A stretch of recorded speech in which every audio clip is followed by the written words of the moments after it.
Radisson Blu hotel के कमरा number 922 में हीरा व्यापारी संदीप सुरेश का शव फर्श पर पड़ा हुआ था। उसकी लाश खून से लथपथ थी। चारों तरफ खून ही खून बिखरा पड़ा था। मृतक की स्थिति देखकर साफ पता चल रहा था कि उसने आखिरी क्षणों तक काफी संघर्ष किया होगा, लेकिन हत्यारे शायद एक से अधिक थे, इसलिए उसे अपनी जान गंवानी पड़ी।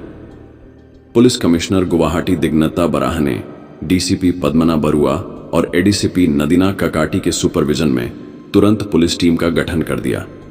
इंस्पेक्टर संजीत कुमार रे को केस का जांच अधिकारी बनाया गया। 40 वर्षीय संदीप सुरेश कांबले और 25 वर्षीय अंजलि की मुलाकात 10 फरवरी 2023 को कोलकाता में हुई थी। संदीप सुरेश कांबले पुणे का निवासी था और उसका डायमंड और कार का व्यवसाय था।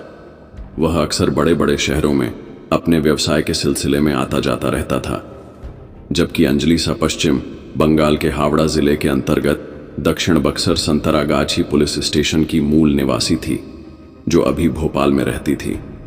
संदीप और अंजलि की मुलाकात नेताजी सुभाष चंद्र बोस इंटरनेशनल एयरपोर्ट कोलकाता के एक रेस्टोरेंट में हुई थी, जहां पर अंजलि स्टोर मैनेजर के पद पर कार्य कर रही थी। असल में संदीप अपने व्यापार के सिलसिले में कोलकाता आया हुआ था। उसने खाने के ऑर्डर में चिकन सूप मंगाया, लेकिन वेटर ने भूलवश उसे वेजिटेबल सूप दे दिया और सूप भी टेबल पर रखते समय छलक कर संदीप के कीमती कपड़ों पर आ गिरा था, जिसके कारण संदीप ने पूरा रेस्टोरेंट ही सर पर उठा लिया। वेटर जल्दी से भागकर अंजलि के पास आया और उसने कहा, अंजलि मैम, ये ग्राहक तो थोड़ी ही गलती पर मुझ पर बुरी तरह से भड़क गया। उसने मुझे गालियां तक दे डाली। अब उसने पुलिस को बुलाने की धमकी भी दे दी है। अंजलि ने देखा कि वेटर गिरीश डर से बूढ़ी तरह कांप रहा था। अंजलि ने उसे समझा बझाकर किचन में भेज दिया और खुद संदीप के पास चली गई। उसने संदीप से बड़े ही शिष्ट अंदाज में वेटर की भूल के लिए क्षमा मांगी। खुद अपने रुमाल को गिलाकर उसे संदीप के कपड़ों को साफ किया और संदीप को एक अलग कमरे में ले जाकर उसे खुद ही सूप सर्व किया। संदीप एक ही पल में अंजलि की बातों, उसके व्यवहार और उसके खूबसूरत चेहरे का दीवाना सा हो गया था। उसने फिर वहां पर लंच और डिनर भी किया और दोनों ने एक दूसरे को अपने मोबाइल नंबर भी दे दिए। अब संदीप को जब भी कोलकाता में आना होता था तो वह अंजलि के रेस्टोरेंट में ही खाना खाया करता था। इस बीच वह एक दूसरे के बारे में काफी कुछ जान चुके थे। एक दिन ऐसे ही संदीप ने अंजलि से पूछ लिया, अंजलि, आपको जीवन में अकेलापन नहीं खलता क्या? अंजलि बोली, देखिए संदीप जी, अकेलापन तो है, मगर हमेशा एक उम्मीद भी बनी रहती है कि मैं अकेली नहीं हूं। किसी को ऊपर वाले ने मेरे लिए जरूर बना रखा है। वैसे आपको तो अकेलापन नहीं खलता होगा। आपकी तो पत्नी है और 2 प्यारे प्यारे बच्चे भी हैं। संदीप ने कहा, अंजलि जी, कभी कभी जीवन में सब कुछ होते हुए भी अकेलापन खलता रहता है। मानता हूं कि मेरी पत्नी है, बच्चे भी हैं, मगर जीवन में मुझे अभी भी अकेलापन लगता है। मैं जैसी पत्नी चाहता था वैसी पत्नी शायद मुझे मिल ना सकी, इसलिए भटकता रहता हूं। अंजलि बोली, अरे सर, आप तो इतने पैसे वाले हैं, करोड़पति आदमी हैं। आप तो जिस पर भी नजर मारे वह आपकी हो जाएगी। संदीप बोला, अरे अपने ऐसे नसीब कहाँ हैं। हाँ, मगर आपकी बातों से लगता है जैसे आप अब अपने जीवन साथी की तलाश में हैं। अंजलि बोली, मैंने ऐसा तो नहीं कहा कि शादी करने के बाद अकेलापन बिल्कुल ही दूर हो जाता है या बिल्कुल खत्म सा हो जाता है, इसलिए मैं शादी के झंझट से दूर ही रहना चाहती हूं। वैसे शादी करने के बाद इंसान अपने जीवन में कितना सुखी रह सकता है, यह बात तो मुझसे बेहतर आप जानते हैं। वैसे सच कह रही हूं मैं। हाँ, मुझे एक सच्चे दोस्त की तलाश अवश्य है, मगर यह तलाश कब और कहां खत्म होगी इस बात का पता मुझे बिल्कुल भी नहीं है। तलाश जारी है। अंजलि ने अपनी आंखें आकाश की तरफ घूमते हुए कहा।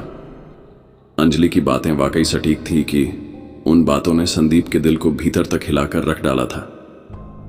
उसे अंजलि की बातों में एकदम सच्चाई नजर आ रही थी। शादी होने और बच्चों के बावजूद भी तो वह खुद हमेशा कितना अकेलापन महसूस करता था। वह आज भी सचमुच कितना अकेला था।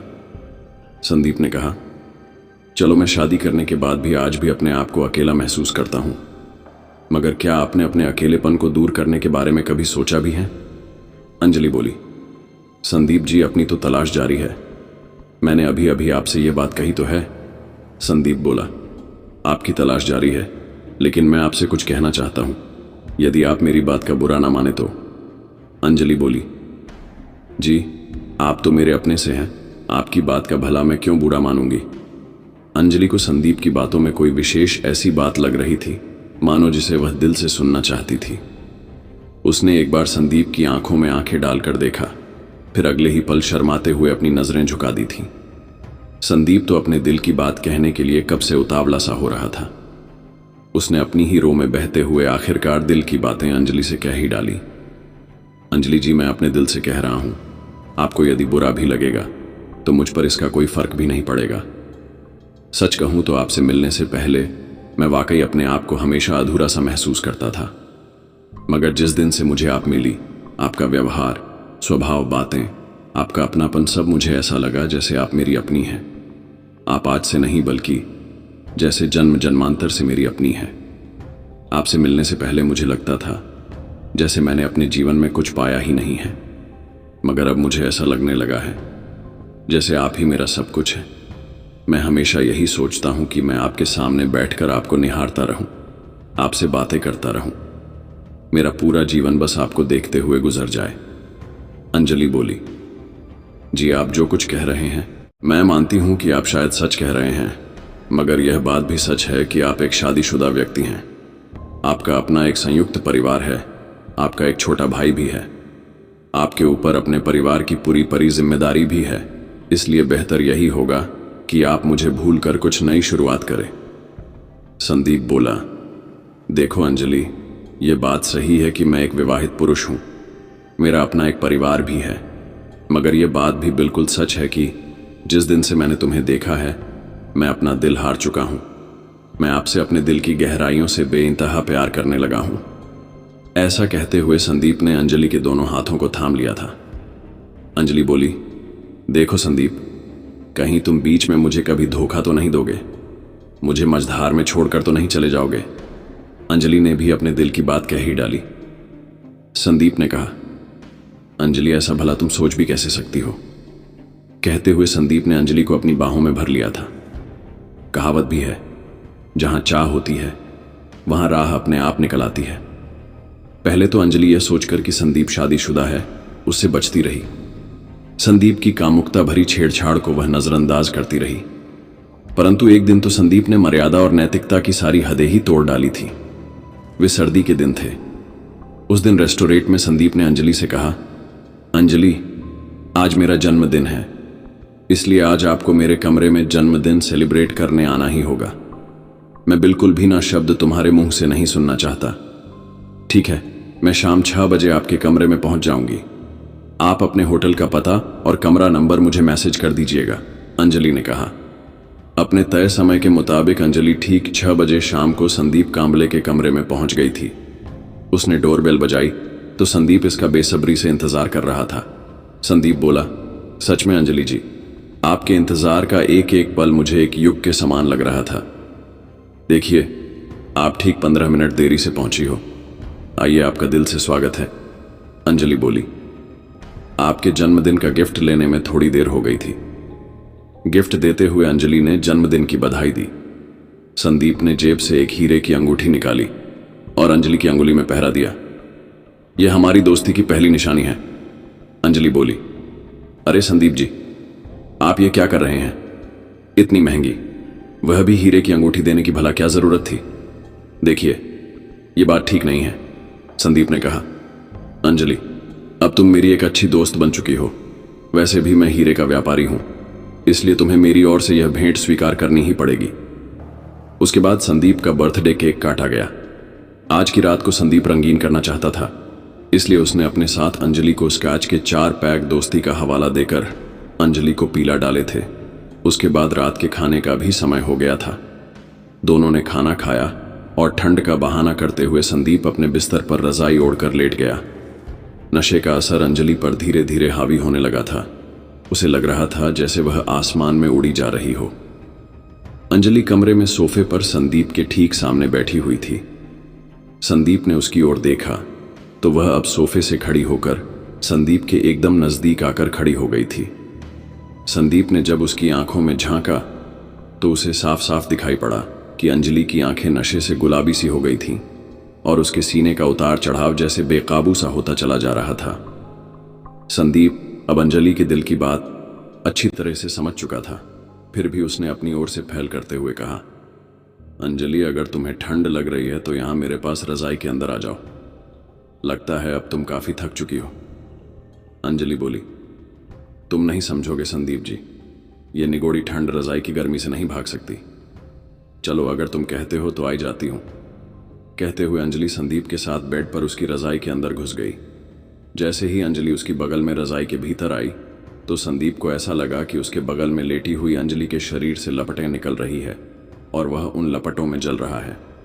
अब संयम की लगाम संदीप के हाथों से बिल्कुल ही छूट चुकी थी। जैसा मंसूबा उसने तैयार किया था वह जैसे पूरा हो चुका था। उसने अंजलि के शरीर को बुरी तरह से बीछ लिया था और वे दोनों सारी रात एक दूसरे की अतृप्त कामनाओं को पूरा करने में जुट गए थे।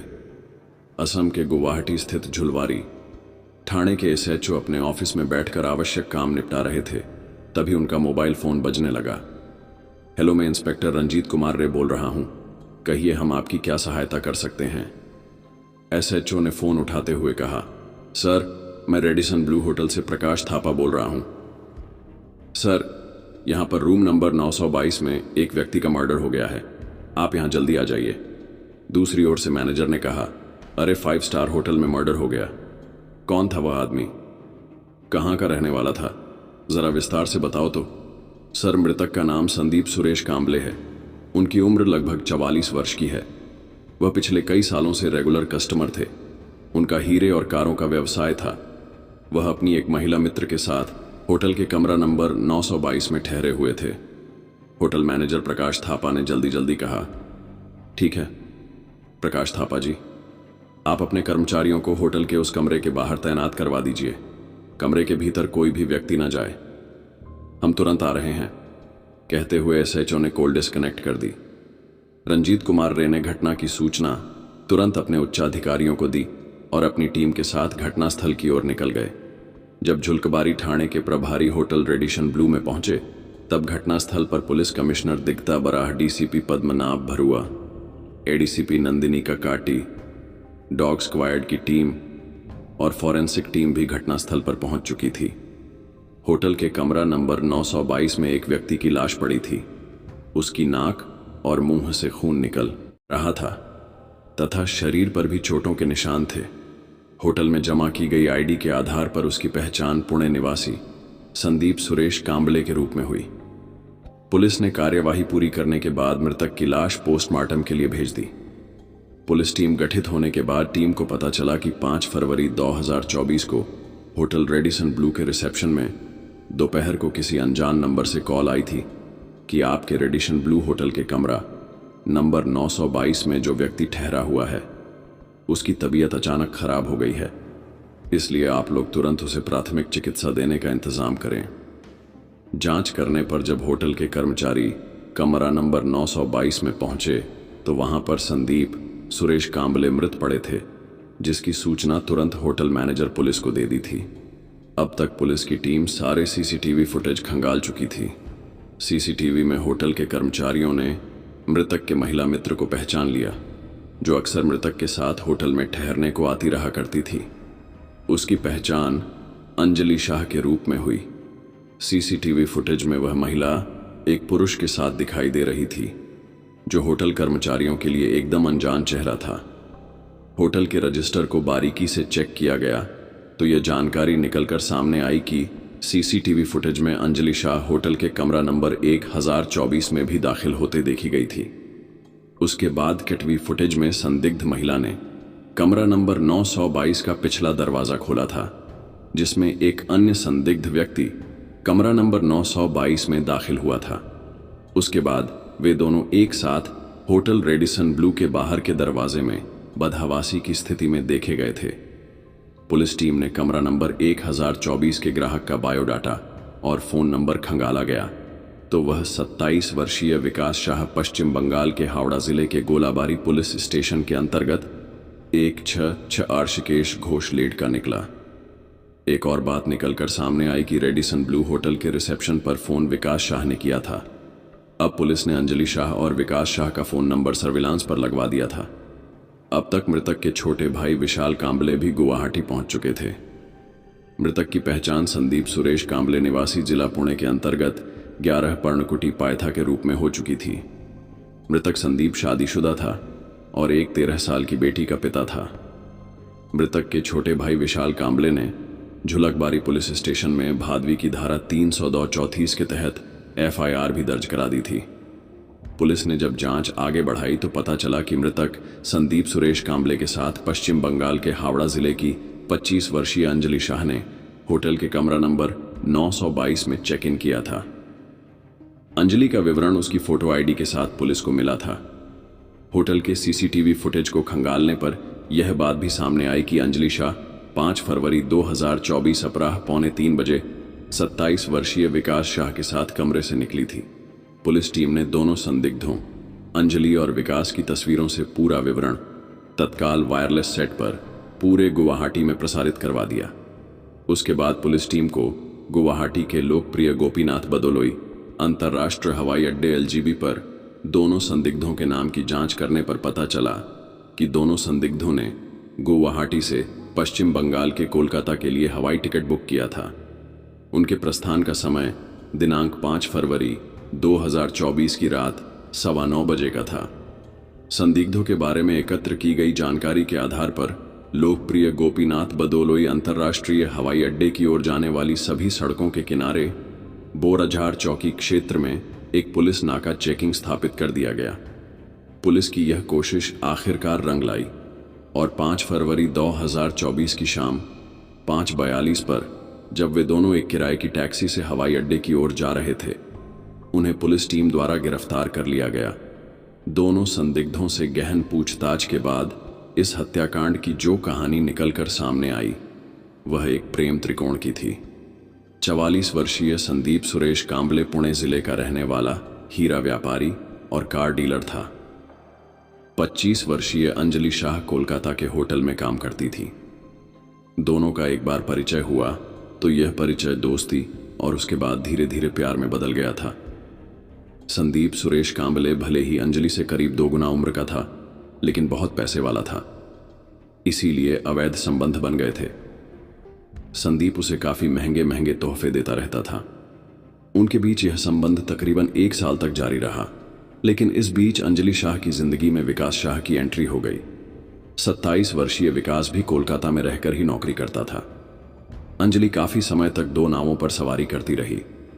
एक ओर जहां अंजलि 2 नावों पर सवार होकर जिंदगी के अनमोल सुख ले रही थी, वहीं दूसरी तरफ उसके पहले प्रेमी संदीप सुरेश कांबले को उसके दूसरे प्रेम संबंध के बारे में पता चल गया। उसने जब अंजलि से जवाब तवाब किया तो इस दोहरी जिंदगी से परेशान होकर अंजलि ने संदीप सुरेश कांबले के बजाय विकास को चुना। यह बात सुरेश कांबले को नागवार गुजरी और फिर उसने अंजलि को अंतरंग फोटो के जरिए ब्लैकमेल करना शुरू कर दिया। अंजलि शाह पर शादी करने का दबाव भी डालने लगा था, जबकि अंजलि उससे शादी करना तो दूर, अब दोस्ती भी नहीं करना चाहती थी। उसने संदीप से सारे रिश्ते भी तोड़ दिए थे। संदीप किसी भी हालत में अंजलि को अपने से दूर नहीं होने देना चाहता था।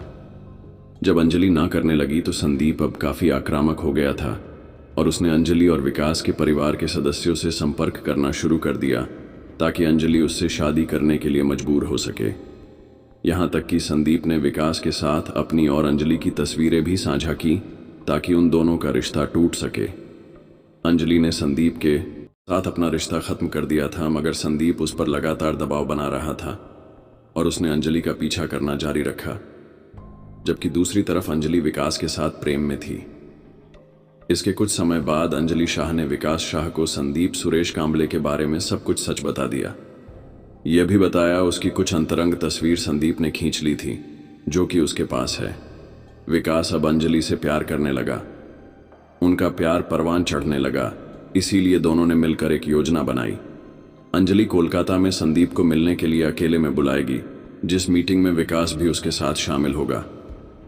दोनों मिलकर संदीप को जबरदस्ती पकड़ लेंगे और उससे उसके वो दोनों मोबाइल फोन छीन लेंगे जिनमें अंजलि और संदीप की अंतरंग तस्वीरें कैद थीं। उसके बाद दोनों संदीपा को बेहोश कर वहां से भाग जाएंगे। लेकिन संदीप को अंजलि पर न जाने क्यों शक सा हो गया था, इसलिए उसने कोलकाता में मिलने से मना कर दिया।